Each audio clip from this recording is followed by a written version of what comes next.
ជំរាបសួរសួស្តីអ្នកគ្នាត្រឡប់មកវិញជាមួយនឹងសាច់រឿង One Punch Man របស់យើងតទៀតអីអញ្ចឹងអេពីសូតមួយនេះផងដែរគឺជាអេពីសូតទី9ហើយហើយយើងរៀងរករ៉ាក់កាលពីអេពីសូតទី8តិចដោយសារ copyright យ៉ាងច្រើនហើយអ្វីដែលពិសេសនៅក្នុងអេពីសូតមួយនេះគឺអ្នកនរគ្នានឹងបានឃើញតួឯករបស់យើងសៃតូម៉ានឹងវាយគ្នាមួយស្មើជាមួយនឹងស្ដេចបិសាចសមុទ្រអីអញ្ចឹងកុំឲ្យអ្នកគ្នារងចាំយូរតោះចាប់ផ្ដើមជាមួយនឹងសាច់រឿងរបស់យើងតែម្ដងចាប់ផ្ដើមនៅក្នុងអេពីសូតមួយនេះផងដែរគឺយើងបានឃើញថា Janus បានមកដល់ទីតាំងដែលប្រជាជនលាក់ខ្លួនហើយគ្រាន់តែ Janus មកដល់ភ្លាម Janus បានប្រើប្រាស់ជាមួយនឹងថាមពលភ្លើងរបស់គេនឹងចូលទៅដល់ជាមួយនឹងបិសាចសមុទ្រនឹងមកដៃឲ្យខ្ទាតចេញពីកន្លែងនឹងតែម្ដងអាចជាបានថាមកដៃរបស់ Janus មួយហ្នឹងគឺថាធ្វើឲ្យកន្លែងដែលប្រជាជនលាក់ខ្លួននឹងខ្ទេចមួយចំហៀងតែម្ដងនិយាយរួមទៅថាមពលភ្លើងរបស់ Janus គឺពិតជាសាហាវខ្លាំងមែនទែនកំឡុងពេលហ្នឹងផងដែរ Janus បានគិតថាប្រហែលជាស្ដេចបិសាចសមុទ្រនឹងងាប់បាត់ហើយពីព្រោះថា Janus បានដាក់មកដៃមិញគឺថាមពលរបស់ Janus គឺខ្លាំងមែនទែនក៏ប៉ុន្តែដោយអ្នកគ្នាដឹងចឹងថាស្ដេចបិសាចសមុទ្រមិនងាយស្រួលសម្រាប់ខ្លាំងថ្នាក់នឹងនោះទេហើយនៅខណៈពេលដែល Janus គេគិតថាគេឈ្នះហើយហ្នឹងអ្នកគ្នាមានអីពេលហ្នឹងស្ដេចបិសាចសមុទ្រក៏បានត្រឡប់មកវិញហើយចាប់ផ្ដាច់ដៃ Janus អស់មកខាងហើយបន្តមកទៀតស្ដេចបិសាចសមុទ្រក៏បានដាក់ Janus មកដៃឲ្យខ្ទប់ទៅនឹងចាំងតែម្ដងហើយយើងក៏បានឲ្យដឹងថានៅពេលដែល Janus បានវាយទៅលើស្ដេចបិសាចសមុទ្រមុនហ្នឹងគឺស្ដេចបិសាចសមុទ្រគ្រាន់តែមានរបួសបន្តិចបន្តួចនោះទេក៏ប៉ុន្តែរបួសហ្នឹងគឺស្ដេចបិសាចសមុទ្រអាចធ្វើការ recover បានយ៉ាងងាយតែម្ដងអាចនិយាយបានថាស្ដេចបិសាចសមុទ្រនេះរូបរាងកាយរបស់គាត់នៅពេលដែលត្រូវកន្លែងណារបួសអញ្ចឹងគឺគាត់អាចធ្វើការ recover ឡើងវិញបានយ៉ាងងាយអញ្ចឹងហើយការអត្ថារបស់ Janus មុនហ្នឹងគឺធ្វើឲ្យគាត់ឈឺតាមមួយផ្លែតនោះទេអ្នកគ្នាដល់ពេលហើយគឺគាត់ recover មកដូចដើមវិញហើយបន្តមកទៀតកាត់មកខាងសមាគម Hero នេះវិញកំឡុងពេលហ្នឹងសមាគម Hero គឺកំពុងតែ call ជាមួយនឹងសៃតាម៉ាហើយសៃតាម៉ាក៏បានសួរ location អញ្ចឹងណាថាតើបិសាចនឹងនៅណាតែថាដំបូងឡើយខាងសមាគម Hero អត់ចង់ប្រាប់ location ទៅកាន់សៃតាម៉ានោះទេពីព្រោះថាសៃតាម៉ាគឺជា Hero Class C ហើយ Hero Class C គឺខាងសមាគម Hero នឹងឲ្យជម្លៀសខ្លួនអញ្ចឹងណាពីព្រោះថា Hero Class C គឺគ្មានកឡូអីជាមួយនឹងស្ដេចបិសាចសមុទ្រឡើយក៏ប៉ុន្តែក៏មានបរិសម្នាក់នៅក្នុងសមាគម Hero នឹងបាននិយាយថាសៃតាម៉ាគឺជាមនុស្សម្នាក់ដែលអាចបំបីឯកតកម្មនៅក្នុងការប្រឡងផ្នែករូបរាងកាយជាពិសេសនៅមួយថ្ងៃមុនហ្នឹងគឺសៃតាម៉ាអាចកំទេចទៅលើអាចផ្កាយយៈទៀតអញ្ចឹងហើយនៅពេលនេះគួរណាតែពួកគេផ្ដល់ឱកាសទៅឲ្យសៃតាម៉ាម្ដងទៀតពីព្រោះថាខាងសមាគម Hero ក៏ចង់ដឹងដែរថាសៃតាម៉ាមានថាមពលខ្លាំងដល់កម្រិតណាហើយមូលហេតុដែលពួកគេនិយាយអញ្ចឹងគឺដោយសារតែប្រជាជនតែងតែនិយាយថាសៃតាម៉ាហ្នឹងគឺជា Hero មួយដែល cheating អញ្ចឹងអ្នកគ្នាពីព្រោះថាសៃតាម៉ាឡើងរ៉េងលឿនដល់អ្នកគ្នាអញ្ចឹងហើយប្រជាជនអត់មានណាគេជឿនោះទេថាសៃតាម៉ាមានថាមពលខ្លាំងហើយបន្តមកទៀតខាងសមាគម Hero ក៏តម្លាក់ location ឲ្យសៃតាម៉ាផងដែរកាត់មកខាង Janus នេះវិញកំឡុងពេលដែលស្ដេចបិសាចសមុទ្រដាក់ Janus មកដៃឲ្យខ្ទប់ទៅនឹងចាំងហើយ Janus ក៏បានប្រាប់ទៅកាន់ប្រជាជននៅក្នុងកន្លែងនឹងថាឲ្យពួកគេនឹងរត់គេចសិនទៅចាំគាត់ជាអ្នកវាយជាមួយនឹងស្ដេចបិសាចសមុទ្រនឹងដើម្បីពជាពេលអញ្ចឹងណាហើយនៅពេលដែល Janus និយាយរួចហើយ Janus ក៏បើកការវិភាទៅកាន់ស្ដេចបិសាចសមុទ្រជាលើកទី2ហើយបើទោះបីជា Janus មានដៃតែមួយចាហៀងក៏ដោយក៏ប៉ុន្តែ Janus គឺនៅតែមានថាមពលអាចតទល់ជាមួយស្ដេចបិសាចសមុទ្រនឹងបានរំពេចនឹងផងដែរ Janus ក៏បានវាយស្ដេចបិសាចសមុទ្រឡើងទៅខាងលើហើយ Janus ក៏បានប្រើប្រាស់ជាមួយនឹងថាមពលភ្លើងរបស់ខ្លួនឯងនឹងដុតយកទៅកាន់ស្ដេចបិសាចសមុទ្រតែម្ដងហើយនៅពេលដែល Janus ដុតឆ្អែតហើយ Janus ក៏បានប្រើប្រាស់ជាមួយនឹងtechniqueមួយដែលមានឈ្មោះថា Lightning Eye ហើយនៅពេលដែល Janus ប្រើ technique Lightning Eye នឹងទៅគឺធ្វើឲ្យស្ដេចបិសាចសមុទ្រនឹងមើល Janus អត់ឃើញនោះទេហើយ Janus ក៏បានដាក់ស្ដេចបិសាចសមុទ្រនឹងមកជើងឲ្យចុះទៅក្រោមវិញបន្ទាប់មកទៀត Janus ក៏បានប្រើប្រាស់ជាមួយនឹង technique មួយទៀតដែលមានឈ្មោះថា Machine Gun Blow ដើម្បីធ្វើការតាប់យកទៅកាន់ស្ដេចបិសាចសមុទ្រតែម្ដងដែលធ្វើឲ្យស្ដេចបិសាចសមុទ្រនឹងគឺតដៃអត់រួចនោះទេអ្នកគ្នាហើយនៅពេលដែលឃើញថា Janus គឺមានថាមពលអាចទប់ទល់ជាមួយនឹងការថារបស់ខ្លួនឯងបែបនេះគឺស្ដេចបិសាចសមុទ្រចាប់ផ្ដើមលេងខូចតែម្ដងដោយនៅពេលហ្នឹងផងដែរអាស្ដេចបិសាចសមុទ្រនឹងក៏បានស្ដោះជាមួយនឹងទឹកមាត់របស់វានឹងទៅកាន់ក្មេងស្រីម្នាក់ហើយនៅពេលដែល Janus ឃើញអញ្ចឹង Janus ក៏បានចូលទៅរោងអញ្ចឹងណាតែថានៅពេលដែល Janus ទៅរោងនឹងគឺថាខ្លួនរបស់ Janus បានអលួយខ្ទេចខ្ទីតែម្ដងហើយបន្តមកទៀតស្ដេចបិសាចសមុទ្រក៏បានចាប់ Janus នឹងបោកខ្ទប់ទៅនឹងចាំងហើយគាត់ក៏បានដាក់ Janus មកដៃឲ្យខ្ទាតចេញពីកន្លែងហ្នឹងតែម្ដងអាចនិយាយបានថានៅពេលនេះគឺ Janus គ្មានកម្លាំងអីទៅតទល់ជាមួយនឹងស្ដេចបិសាចសមុទ្រទៀតទេពីព្រោះថារាងកាយទាំងមូលរបស់គាត់នឹងគឺត្រូវបានអលួយខ្ទេចខ្ទីទៅហើយសូម្បីតែងើបនឹងក៏ងើបមិនរួចដែរសោះពេលហ្នឹងផងដែរគឺថាស្ដេចបិសាចសមុទ្រចង់បញ្ចប់ជីវិត Janus នៅកន្លែងហ្នឹងតែម្ដងស្រាប់តែពេលហ្នឹងគឺយើងបានឃើញជាមួយនឹង Movement Rider បានធ្វើដំណើរមកដល់ទីតាំងហ្នឹងហើយនៅពេលដែល Movement Rider មកដល់ភ្លាមគឺ Movement Rider បើកការវិភាទៅកាន់ស្ដេចបិសាចសមុទ្រតែម្ដងក៏ប៉ុន្តែដោយអ្នកគ្នាដឹងអញ្ចឹងថា Movement Rider គឺគ្មានថាមពលអីនោះទេអញ្ចឹងហើយនៅពេលដែល Movement Rider ចូលទៅប្រយុទ្ធជាមួយនឹងស្ដេចបិសាចសមុទ្រហ្នឹងគឺថាស្ដេចបិសាចសមុទ្រហ្នឹងបានចាប់ Movement Rider បោកដូចកញ្ចាញ់ជេរចឹងអ្នកគ្នាហើយបើទោះបីជាដឹងថាខ្លួនឯងមិនមែនជាដៃគូរបស់ស្ដេចបិសាចសមុទ្រយ៉ាងណាក៏ដោយក៏ Movement Rider របស់យើងគេនៅតែខំប្រឹងងើបឡើងអញ្ចឹងណាហើយ Movement Rider ក៏បាននិយាយផងដែរថាបើទោះបីជាគេគឺជា Hero Class C ហើយគ្មានសមត្ថភាពឡើងទៅដល់ Class B យ៉ាងណាក៏ដោយក៏ប៉ុន្តែយ៉ាងហោចណាស់ក៏គេបានពលីជីវិតដើម្បីការពារប្រជាជននៅក្នុងទីក្រុងជេផងដែរអាចនិយាយបានថា Movement Rider គឺជា Hero Class C មួយដែលគ្មានថាមពលអីទាំងអស់ក៏ប៉ុន្តែគឺគាត់អត់ព្យាយាមរត់នោះទេអ្នកគ្នាគឺគាត់ព្យាយាមពលីជីវិតដើម្បីការពារប្រជាជនណាហើយកន្លែងនេះខ្ញុំសូមបើកវងកញ្ចក់បន្តិចណាអ្នកគ្នាដោយអ្នកគ្នាដឹងអញ្ចឹងថា Movement Mumen Rider គឺគាត់គ្មានសមត្ថភាពអីទៅតទល់ជាមួយនឹងស្ដេចបិសាចសមុទ្រទេក៏ប៉ុន្តែបើទោះបីជាគាត់អន់យ៉ាងណាក៏ដោយក៏គាត់នៅតែប្រឈមមុខជាមួយនឹងបញ្ហាមួយហ្នឹងហើយបើសិនជាយើងប្រៀបធៀបមកខាងក្រៅឯនេះវិញនៅពេលដែលយើងជួបជាមួយនឹងបញ្ហាណាមួយគឺយើងព្យាយាមដោះស្រាយវាទៅយើងកុំព្យាយាមកិច្ចពីព្រោះថានៅពេលដែលអ្នកនរគ្នាកិច្ចឧបសគ្គទាំងអស់ហ្នឹងថ្ងៃក្រោយទៅអ្នកនរគ្នាជួបឧបសគ្គផ្សេងទៀតគឺអ្នកនរគ្នានឹងកិច្ចទៀតហើយអញ្ចឹងហើយអ្នកនរគ្នាគួរតែបដូរចិត្តគំនិតរបស់អ្នកនរគ្នាអញ្ចឹងណានៅពេលដែលយើងជួបជាមួយនឹងឧបសគ្គឬក៏បញ្ហាណាមួយអ្នកនរគ្នាព្យាយាមទៅដោះស្រាយវាទៅហើយបើទោះបីជាឧបសគ្គមួយហ្នឹងអ្នកនរគ្នាពិបាកនឹងដោះស្រាយឬក៏ដោះស្រាយអត់ចេញក៏ដោយក៏ប៉ុន្តែយ៉ាងហោចណាស់ក៏អ្នកនរគ្នាបានខិតខំប្រឹងប្រែងវាអស់ពីសមត្ថភាពនិងអស់ពីលទ្ធភាពដែលអ្នកនរគ្នាមានដែរនិយាយរួមទៅបើទោះបីជាដឹងថាលទ្ធផលចុងក្រោយគឺវាអត់អាចទៅរួចក៏យើងបានខិតខំវាអស់ពីសមត្ថភាពដែរអ្នកនរគ្នាកន្លែងនេះគឺខ្ញុំបើកវងកញ្ចក់ណាអ្នកនរគ្នាហើយខ្ញុំសង្ឃឹមថាអ្នកនរគ្នានឹងយល់សពេលនឹងផងដែរនៅពេលដែលប្រជាជនបានលើ Mumen Rider និយាយចឹងហើយពួកគេទាំងអស់គ្នាបានលើកទឹកចិត្តទៅកាន់ Mumen Rider ចឹងណាហើយប្រជាជនទាំងអស់គ្នាក៏បាននិយាយទៅកាន់ Mumen Rider ថាឲ្យ Mumen Rider នឹងធ្វើម៉េចខំប្រឹងហើយវាយអបិសាចនឹងឲ្យងាប់បាត់ទៅនៅពេលដែល Mumen Rider ឮចឹងហើយគឺ Mumen Rider មានកម្លាំងចិត្តខ្លាំងមែនទែនហើយគាត់ក៏បើកការវាយប្រហារទៅកាន់ស្ដេចបិសាចសមុទ្រជាលើកទី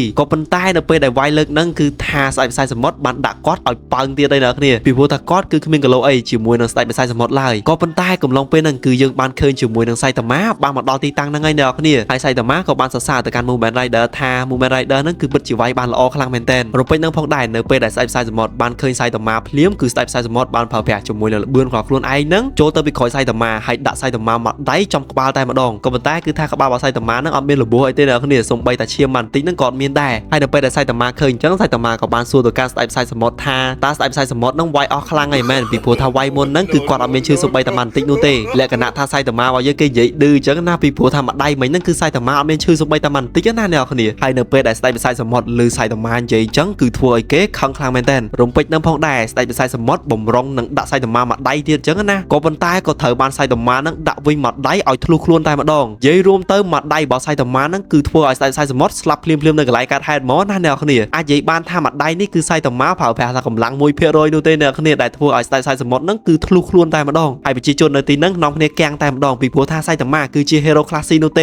េក៏ប៉ុន្តែសៃតាម៉ាអាចសម្លាប់ជាមួយនឹងស្ដេចបិសាចត្រឹមតែមួយដៃតែប៉ុណ្ណោះនិយាយរួមទៅហេតុការណ៍ហ្នឹងគឺវាសឹងតែមិនអាចកើតឡើងនោះទេពីព្រោះថា hero class C អ្នកគ្នាអាចសម្លាប់ជាមួយនឹងស្ដេចបិសាចសមុទ្រត្រឹមតែមួយដៃហើយបើសិនជាយើងនិយាយឲ្យស្រួលស្ដាប់ទៅគឺគ្មានប្រជាជនណាម្នាក់ដែលរំពឹងថាសៃតាម៉ាអាចសម្លាប់ទៅលើបិសាចនឹងបាននោះទេបន្តមកទៀតគឺយើងបានឃើញជាមួយនឹង Sonic អ្នកគ្នាដែលកំឡុងពេលហ្នឹងផងដែរគឺ Sonic គឺគាត់បានយកអាវុធរបស់គាត់មកហើយក៏ប៉ុន្តែនៅពេលដែល Sonic មកដល់កន្លែងហ្នឹងគឺថា Sonic អត់បានឃើញជាមួយនឹងស្ដេចបិសាចសមុទ្រនោះទេពីព្រោះថាសៃតាម៉ាបានសម្លាប់ទៅលើអាបិសាចហ្នឹងជ័យរយបាត់ហើយអញ្ចឹងហើយ Sonic មកដល់កន្លែងហ្នឹងក៏គ្មានឃើញបិសាចហ្នឹងនោះដែរហើយកន្លែងនេះខ្ញុំសូមបើកវងកញ្ចក់បន្តិចណាអញ្ចឹងបើសិនជាអ្នកគ្នាអត់តទៅមើលអេពីសូតទី7ទេអ្នកគ្នាអាចទៅមើលបាននៅពេលហ្នឹងផងដែរគឺ Sonic បាននិយាយជាមួយនឹងអាបិសាចហ្នឹងថាចាំគាត់ទៅយកអាវុធសិនចាំគាត់មកវាយគ្នាជាមួយនឹងអាបិសាចហ្នឹងទៀតហើយនៅពេលនេះ Sonic បានយកជាមួយនឹងអាវុធគាត់មកហើយក៏ប៉ុន្តែតោះត្រង់ថាបិសាចហ្នឹងគឺសៃតាម៉ាបានសម្លាប់បាត់ហើយបន្តមកទៀតស្អែកឡើងក៏បានចូលមកដល់កំឡុងពេលហ្នឹងគឺសៃតាម៉ាហើយនឹង Janus កំពុងតែដើរមកពីផ្សារហើយនៅពេលដែលពួកគេដើរទៅផ្ទះវិញហ្នឹងខាងសមាគម Hero ក៏បានផ្ញើសារមកកាន់ពួកគេផងដែរហើយនៅក្នុងប្រអប់សារទាំងអស់ហ្នឹងគឺសិតតែជាសាររបស់ fan របស់សៃតាម៉ាហើយនឹង Janus ចឹងណាហើយនៅពេលដែលពួកគេយកសារទាំងអស់ហ្នឹងទៅ unboxing នៅផ្ទះហ្នឹងគឺថា Janus បានបើកសារហ្នឹងមើលមុនគេហើយនៅពេលដែល Janus បើកសារទាំងអស់ហ្នឹងគឺថា fan របស់ Janus ម្នាក់នាំគ្នាក្រាស់ទៅលើ Janus ចឹងណាអ្នកខ្លះទៀតក៏បានសារភាពស្នេហ៍ទៅកាន់ Janus ផងដែរពីព្រោះថា Janus គឺជាបរិសង្ហា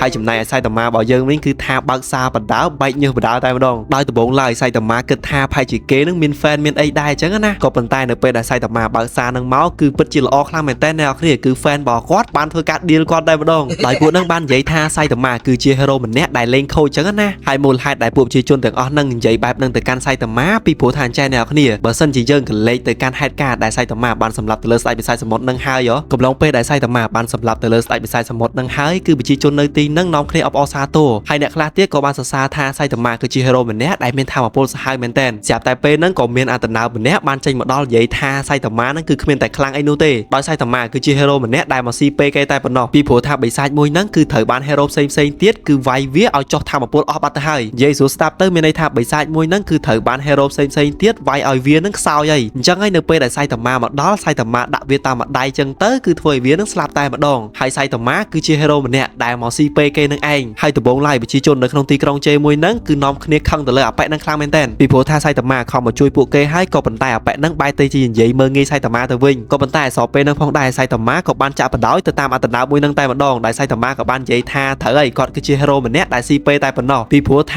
អាបិសាចមួយហ្នឹងគឺវាខ្សោយហើយគាត់មកដល់ដាក់វាតាមម្ដាយយើងទៅគឺធ្វើឲ្យវាស្លាប់តែម្ដងហើយនៅពេលដែលប្រជាជននៅទីហ្នឹងឮអញ្ចឹងគឺម្នាក់នាំគ្នាគិតថាសៃតាម៉ាហ្នឹងគឺជាហេរ៉ូម្នាក់ដែលឈីតខ្លាំងមែនតើមានន័យថាគឺជាហេរ៉ូម្នាក់ដែលស៊ីពេគេអញ្ចឹងណាអញ្ចឹងហើយបានធ្វើឲ្យប្រជាជននៅក្នុងទីក្រុងជេមួយហ្នឹងបានសរសេរសម្បត្តិទៅដៀលសៃតាម៉ាហ្នឹងឯងហើយបន្ទាប់ពីសម័យរួចហើយសៃតាម៉ាក៏បានបើកសម្បត្តិមួយទៀតអញ្ចឹងណាហើយសម្បត្តិមួយទៀតហ្នឹងគឺថាមាន fan សៃតាម៉ាមួយចំនួនបានធ្វើការអរគុណទៅលើគាត់ផងដែរអាចនិយាយបានថាមិនទាំងអស់នោះទេពីព្រោះថា fan របស់គាត់មួយចំនួនក៏មានអ្នកខ្លះហ្នឹងបានអរគុណគាត់ដែរបន្តមកទៀតខាងសមាគម Hero នៅក្នុងទីក្រុងសិតមួយហ្នឹងក៏បានកោះហៅសៃតាម៉ាឲ្យទៅជួបគ្នាអញ្ចឹងណាហើយនៅពេលដែលសៃតាម៉ាទៅដល់គឺយើងបានឲ្យដឹងថាសៃតាម៉ាគឺឡើង rank ណាអ្នកគ្នាដែលនៅពេលនេះផងដែរគឺសៃតាម៉ាខ្លាយជា Hero Class C rank ទី1អញ្ចឹងមានន័យថាសៃតាម៉ាគឺជា top 1ក្នុង Hero Class C ហើយនៅពេលដែល Hero ម្នាក់បានខ្លាយទៅជា top 1នៅក្នុង class ណាមួយគឺ Hero ម្នាក់ហ្នឹងអាចធ្វើការ promote ឡើងទៅ class មួយទៀតនិយាយស្រួលស្ដាប់ទៅគឺសៃតាម៉ាអាចធ្វើការឡើង class បានណាអញ្ចឹងមានន័យថាសៃតាម៉ាអាចឡើងពី class C ទៅ class B បានក៏ប៉ុន្តែនៅពេលដែលសៃតាម៉ាឡើងទៅ class B គឺសៃតាម៉ាមាន ranking ទាបជាងគេហើយបើសិនជាសៃតាម៉ានៅតែក្នុង class C គឺសៃតាម៉ាគឺជា top 1តែម្ដងក៏ប៉ុន្តែបើសិនជាសៃតាម៉ាខ្លួនឯងផ្ទាល់ចង់ promote ខ្លួនឯងឲ្យឡើងទៅ class B គឺសៃតាម៉ានៅ ranking ទាបជាងគេអញ្ចឹងណាហើយនៅពេលហ្នឹងផងដែរគឺខាងសមាគម Hero ក៏បានសួរទៅកាន់សៃតាម៉ាថាតើសៃតាម៉ាចង់ promote ខ្លួនឯងឡើងទៅ class B ឬក៏ចង់នៅ class C ដដែលហើយបន្តមកទៀតសៃតាម៉ាក៏បាននិយាយថាគឺគាត់ចង់ promote ឡើងទៅ class B ហើយពួកយើងបានឲ្យដឹងថានៅពេលដែលសៃតាម៉ាបាន promote ឡើង class B ហ្នឹង ranking របស់គាត់គឺ101អ្នកនរគ្នាហើយ101ហ្នឹងគឺជា ranking ដែលទាបជាងគេនៅក្នុង class B ហើយនៅពេលដែលសៃតាម៉ាធ្វើដំណើរទៅផ្ទះវិញហ្នឹងគឺសៃតាម៉ាបានធំក្លិនជាមួយនឹងម្ហូបមួយដែលមានឈ្មោះថា Oden ហើយកន្លែងនេះខ្ញុំសូមបើកវងកញ្ចក់បន្តិចណាអ្នកនរគ្នាអញ្ចឹងអាម្ហូបឈ្មោះ Oden ហ្នឹងគឺជាម្ហូបរបស់ជប៉ុននោះទេហើយបើសិនជាតាមខ្ញុំ search ទៅ Oden គឺជាប្រភេទម្ហូបស្ងោរដែលនៅក្នុងហ្នឹងគេដាក់ជាមួយនឹងត្រីឬក៏នំត្រីអញ្ចឹងទៅអាហ្នឹងតាមខ្ញុំ research មើលណាអ្នកនរគ្នាក៏ប៉ុន្តែខ្ញុំក៏ដឹងដែរថាវាបែបមិនដោយសារតែយើងអាចបានញ៉ាំវានោះទេហើយនៅពេលដែលសៃតាម៉ាចូលទៅដល់ហ្នឹងគឺសៃតាម៉ាបានជួបគ្នាជាមួយនឹង Movement Rider សល់ពេលហ្នឹងផងដែរ Movement Rider ក៏បានអបអរសាទរទៅកាន់សៃតាម៉ាផងដែរពីព្រោះថាសៃតាម៉ាហ្នឹងគឺបានប្រម៉ូទឡើង Class B